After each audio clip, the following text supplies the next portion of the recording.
అందరికీ నమస్కారం. నేను మీ నానమ్మను.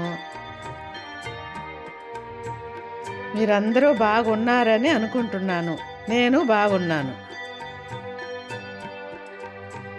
నేను మా ఇంట్లో పెంచిన మెంతుకూర మీకు చూపిస్తున్నాను. నేను ఈ మెంతుకూర ఎలా పెంచాలని మీకు చూపిస్తున్నా. మీరు చూడండి. ఇప్పుడంతా మార్కెట్లో అవి బాగా మంచిగా ఉండవు, ఏదో పురుగులు అయ్యి ఏదో ఉంటాయని మనకు ఒక డౌట్. అందుకని అన్నీ పెంచలేము కదా ఇంట్లో.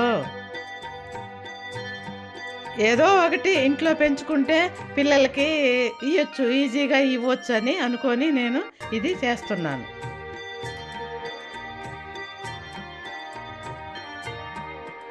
ఇంకో విషయం, ఇది నేను చేసి చూసినాను, చాలా బాగుంది.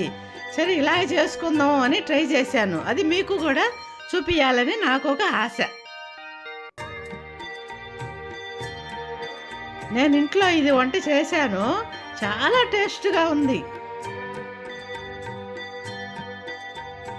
ఇలా కూడా ధనియాలు కూడా వేసుకోవచ్చు. అలా ఏదన్నా మీకు డౌట్ ఉంటే నాకు కమెంట్స్లో చెప్పండి. కమిషన్ చూసి మీకు నేను బదులు చెప్తాను. మీకు అందరికీ ఈ వీడియో నచ్చిందని అనుకుంటున్నాను. మీకు అందరికీ నచ్చితే లైక్ చేయండి, షేర్ చేయండి, ఫాలో చేయండి.